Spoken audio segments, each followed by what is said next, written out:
And welcome to Mob Talk Radio. This is your host, Jeff Canarsie. Normally, I don't do anything early in the week. But sadly, Frankie Locascio passed away a couple of days ago. I had originally heard he did, but sometimes you have to wait for confirmation of these things. Nobody is really covering this. I think I'm pretty much the first one that is. Not that I really want to cover stuff like this. But it's a sad day because, we talk a lot about the life on this show. And I'm going to make this fairly brief. A lot of mob guys, they definitely don't, under many circumstances, I'm not going to sit here and tell you anybody's a saint when they're not a saint. But in the grand scheme of things, in the grand scheme of stand-up guys, it's really rare to come across one single person who in every way establishes the true meaning of what it means to be a stand-up guy. And for Frank Locascio, being stand-up meant you take your medicine like a man. You utter no ill words against your friends, even if the accusations that are thrown against you are completely false.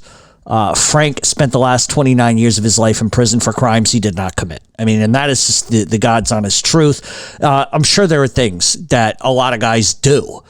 But I always argue on this show, and I will continue to do so, that when you're convicted of something you didn't do that nets you a life sentence, and in effect a death sentence in this case, it's just a fucking shame. And really the greatest crime that Frankie Loc ever fucking committed was being a friend of John Gotti.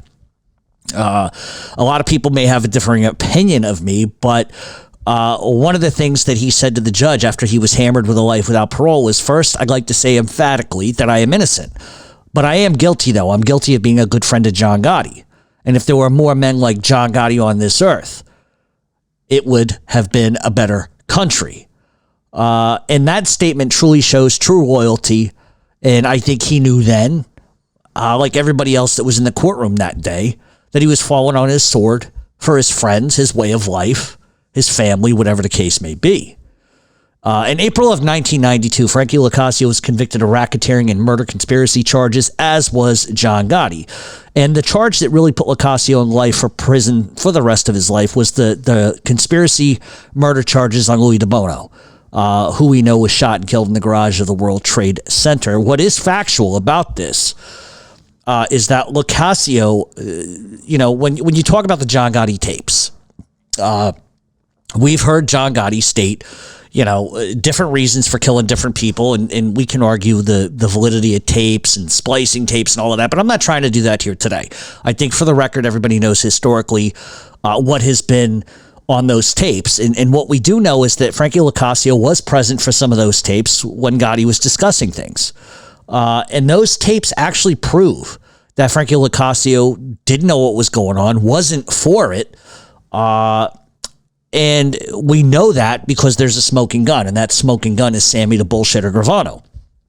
In November of 2018, Sammy Gravano admitted that Frankie Locascio had nothing to do with the planning or the murder of Louis DeBono. When Gravano was asked why he didn't tell the FBI about that when he was debriefing them, his explanation was, nobody asked me. So you're going to allow a guy to take a murder charge that he had nothing to do with. In fact, I'm going to tell you some more factual evidence here that he actually tried to tell Gotti not to do it, to just stay away from it. It's not, let's not do this. But Gravano never thinks for 1 second about anybody else but himself. Fucking rat. He's a fucking dog shit piece of garbage, this guy. And so Locascio gets a life sentence without parole for something he had nothing to do with. Racketeering, fine. You want to put him in jail for that, fine. But that's not a 30-year sentence. Gravano at any point could have told the FBI that. He could have stopped the wagon wheels right there in their tracks. But he didn't.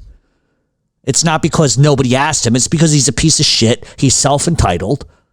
He's self-absorbed.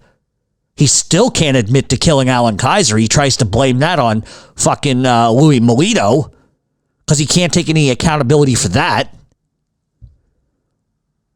But the fact that in 2018, Locascio finds out that Gravano was saying this type of shit. And so, of course, the lawyers get together and they want a statement from Gravano because this gets Locascio out of jail. And so Gravano writes up a little summation, gives it to the lawyers, whatever. But it doesn't matter because Gravano already testified against Locascio. So it doesn't matter what the fuck he says now. It's already done. The damage is done, and it's hypocrisy in its truest form. February 13th of 2020, a federal appeals court in Manhattan would allow Gravano's statement to be admitted for the record and as new evidence. And what is known is really on the streets, if you talk to anybody, is that Locascio, in fact, tried saving Louis DeBono's life. He pleaded with John Gotti to let it go. A 1989 wiretap proves that. Locascio can be heard pleading with John Gotti, telling him to just let DeBono fork over $50,000 for not showing up and just leave it at that. The problem is that those wiretaps seem to have disappeared. Meanwhile, they're all over fucking YouTube. According to the FBI, during Hurricane Sandy, that a federal warehouse that was sort of holding these tapes got flooded, so therefore the tapes were ruined. However, that's bullshit, because what the FBI doesn't say is they actually get rid of tapes. After 2, 3, 4 years down the line, they just burn them and they get rid of them. That is a standard protocol for them. So the fact that they're blaming these tapes of being flooded is bullshit. They had already gotten rid of the tapes. Meanwhile, it's really circumspect and funny how you can go on YouTube and listen to most of these tapes. So while I'm sure that transcripts probably would have helped Frankie Locascio, the reality is without the tapes and without, Gravano flip-flopping, any attempt to get out would be futile. Locascio would never get a hearing, would never get a fair shake, and he would die in prison. And that's what's happened. And what is sickening to me is Gravano, is going to play it like, oh, I cared about Frankie. I tried to help him, but you really didn't, because you lied out of the gate. You didn't give a fuck about his plight then, and you don't now. And the people that support Gravano will say, well, in the end, Sammy Gravano did the right thing. Did he? So why lie from Jump Street? The excuse of, well, nobody asked me, does not hold water. And he's a rat, so he's not going to do the right thing anyway. But it's disgusting, because a man sat in prison for the rest of his life for something he didn't do. Gravano didn't care then, and he doesn't care now, and he's never, ever going to care. It's about self-survival, self-absorption, and he could have done the right thing from day one, but of course he wasn't. The mere fact that, like I said earlier, his excuse is, well, nobody asked me. It's about as repulsive as it gets. Frankie Locascio may not have been a saint in any stretch of the imagination, but he was loyal, he was stand-up, and he should have gotten a fair shake. And that's what I stand for on this show, is getting a fair shake. And I've always said, you stand by John Gotti, you're going to pay dearly. And that's the truth. And he did. And it's not John Gotti's fault. A lot of people like to misappropriate things. And they like to put blame Gotti, because that's easy to do. And I'm not saying by any stretch of the imagination that Gotti wasn't wrong for some of the things he did. I think anybody that is involved in this genre will tell you that. But you have to remember, Gravano's the one that ratted everybody out. He could have shut his fucking mouth. He could have just fucking took his medicine like a man, but he couldn't. And he should be ashamed of himself. Locascio will go down as a fucking gangland legend. And Gravano is 1990s soiled trash behind a dumpster. And it's a fucking shame that Frankie Locascio is no longer on this earth. It's just pathetic. It's pathetic. I hate the posturing. He can't even admit to killing a kid. He has to blame that on Louis Melito. And that's bullshit. It's bullshit because the way that the feds say it happened, because Gravano admitted to murdering Alan Kaiser himself. Now he's on his stupid fucking platform saying it wasn't him, it was Louis Melito. He told him, shoot him. No 16-year-old kid is going to run at gunfire. Are you fucking nuts?